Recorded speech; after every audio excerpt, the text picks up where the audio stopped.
Eric Mother, Mother.com. Let's take a look at a stock here that has had a major move from the lows here of August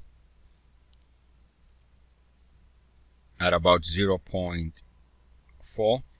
We've seen the stock spike all the way to about $2 and then pull back to about $1 before moving back and trading as high as 2.4.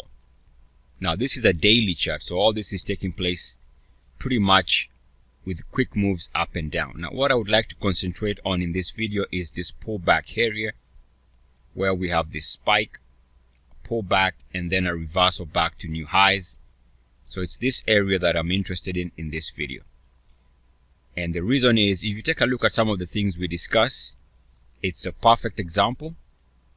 Actually makes it look very simple, but of course that is because we are looking at things from hindsight, but it's a good example nonetheless.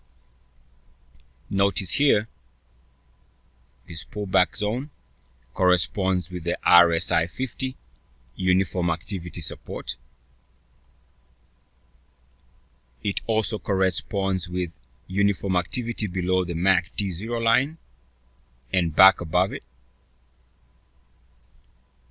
And we can see that the other MACD never goes below 0. In fact, there's a crossover above 0.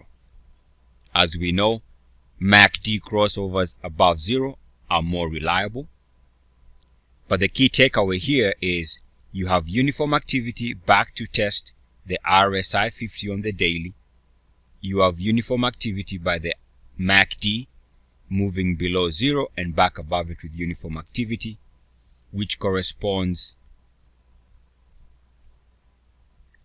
with this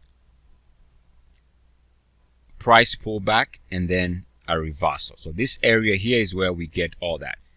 The RSI holding RSI 50 and the MACD is showing uniform activity below 0 and back above it.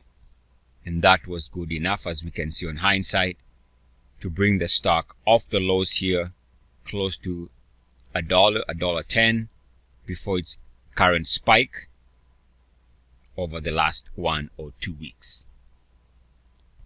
So pullbacks can be determined as to whether they've come to an end on the short term if we can see this type of action, RSI 50 uniform activity support and MACD 0 line uniform activity below the MACD 0 line and back above it.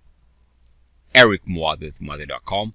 As always, good luck, peace, and blessings. E-A-C.